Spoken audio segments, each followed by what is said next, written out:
Selamat pagi teman-teman semua, salam sejahtera buat kita semua. Kami dari kelompok 7 dari manajemen Dana Bank ingin mempresentasikan podcast kami mengenai manajemen Bank Islam. Di sini ada saya Aditya Franciscus Nenggolan NIM 192101074. Saya Ebenezer Manulang NIM 1921011083. Saya Syahdan Aulia Fatin, NIM 192101065. Saya Cindy Marus Tumayang, NIM 192101075. Baik, kita mulai pembahasan kita mengenai Bank Manajemen Islam. Kepada saudara Eben, saya ingin bertanya, bagaimana awal mulanya perkembangan Bank Islam di Indonesia? Jadi menurut saya perkembangan Bank Islam di Indonesia itu berawal pada tahun 1980-an yang menjadi tonggak awal diskusi pendirian Bank Islam sebagai pilar ekonomi Islam.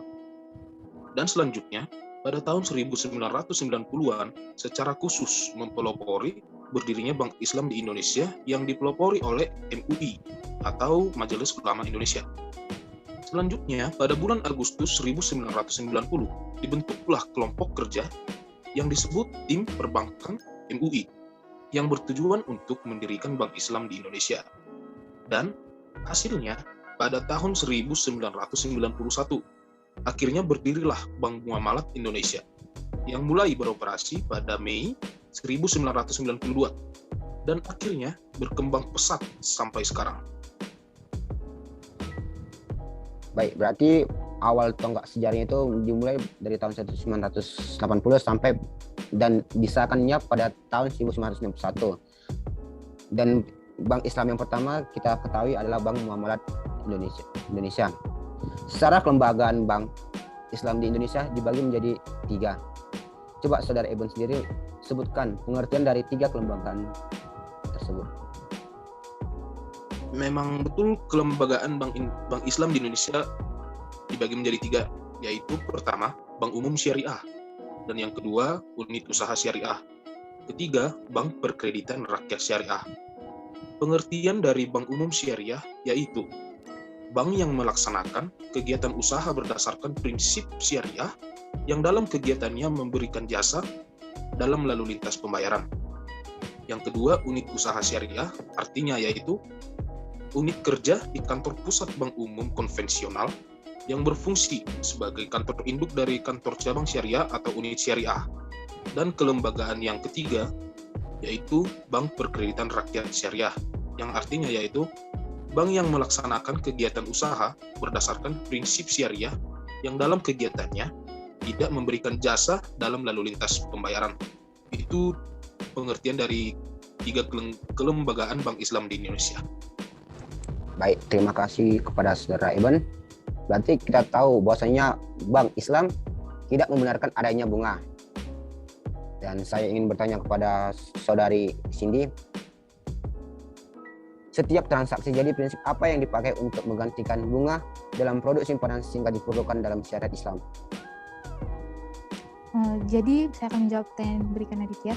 Jadi untuk menggantikan bunga yang tadi dilarang di Bank Islam itu diganti jadi sama prinsip titipan atau biasa disebut wadiah. Jadi prinsip hasil wadiah ini tuh prinsipnya jadi kayak dititip gitu.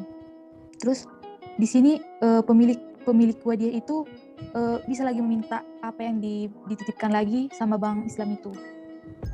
Ya. Dan dari pengetahuan yang saya ketahui, Bank Islam itu mereka juga menerapkan prinsip bagi hasil ya. Boleh saudara Cindy menjelaskan apa sih prinsip bagi hasil dalam bank syariah? Jadi prinsip bagi hasil dalam bank syariah itu ada 3. Yang pertama itu ada profit sharing, yaitu perhitungan hasil bagi dengan menggunakan metode bagi untung. Terus yang kedua itu ada profit and loss sharing machine, yaitu perhitungan bagi hasil di mana keuntungannya bersih. Terus yang terakhir itu ada refreshment machine, yaitu perhitungan bagi hasil akan tetapi pendapatannya itu belum ada. Gitu. Baik, terima kasih untuk saudari Cindy. Berarti dalam bank Islam itu ada prinsip bagi hasil. Berarti dalam bagi hasil berarti kan ada kayak pihak pemilik dana yang menginvestkan dananya ke bank gitu kan. Jadi saya mau bertanya kepada saudara Syadan, bagaimana pihak bank mendapatkan pembiayaan tapi ternyata angsuran yang harus saya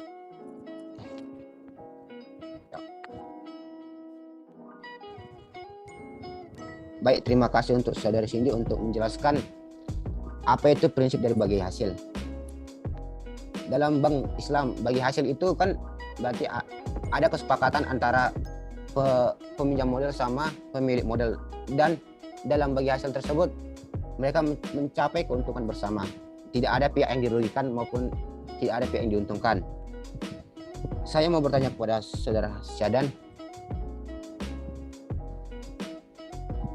dalam bank kan ada terbagi dua, itu berarti bank konvensional sama bank syariah. Dan di dalam kedua bank tersebut pasti berbeda tingkat angsurannya. Dan yang saya pernah dengar, dalam bank syariah itu lebih besar dibandingkan bank konvensional. Apakah ini sesuai dengan syariah Islam atau bagaimana? Coba saudara Syadan. Nah, saya menjawab. Aspek harga dalam hal ini sebenarnya bukan merupakan bagian syariah, melainkan wilayah bisnis. Maksudnya, penetapan harga suatu produk berdasarkan pertimbangan bisnis, yaitu kita lihat supply, demand, and value yang diterima oleh nasabah. Begitu pula dalam menetapkan harga pembiayaan yang disalurkan oleh bank syariah, yang harus memperhatikan supply-nya, demand, and value untuk nasabah. Dalam praktiknya, hal ini terkadang yaitu suatu produk pembiayaan dari bank syariah lebih mahal dibandingkan bank konvensional, sedangkan produk pembiayaan lainnya lebih murah. Produk pembiayaan antara suatu bank syariah dengan bank syariah lainnya juga beragam diri. Jadi, yaitu nggak berpatokan gitu, beragam dia. Oh, baik.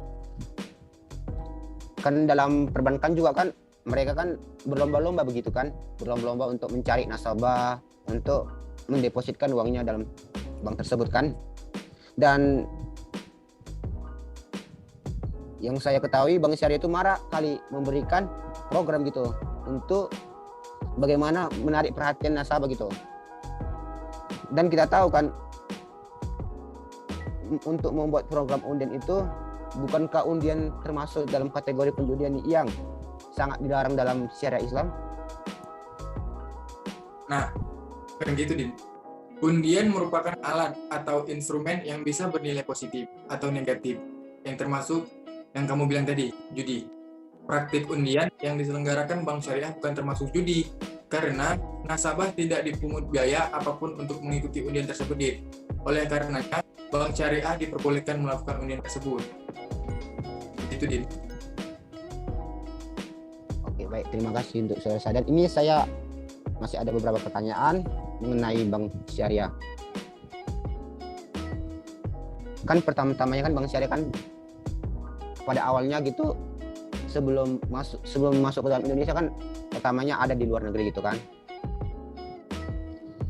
Dan di Indonesia sendiri kan memiliki daya saing gitu.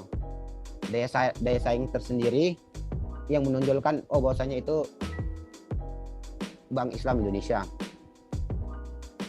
Coba saudara jelaskan gitu, apa sih daya saing Bank Islam di Indonesia dibandingkan Bank Islam asing yang berada di luar negeri?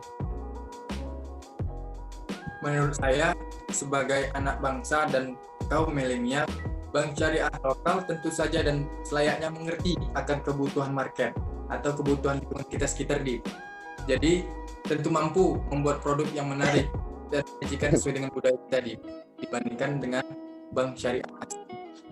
Itu menurutku. Oke, ini ada pertanyaan terakhir buat saudara Syadan. Ini mungkin menjadi pertanyaan yang familiar lah, karena dalam konteksnya kan Bank Islam Indonesia.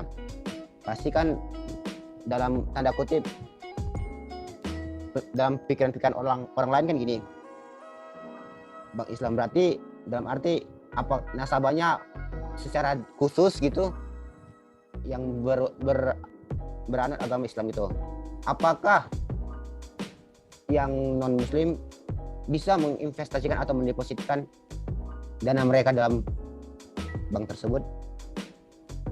Tentu boleh, di seluruh produk dan jasa perbankan syariah sebenarnya cocok untuk kita semua, apalagi seluruh masyarakat Indonesia, tidak hanya bagi Muslim, bahkan bagi non Muslim.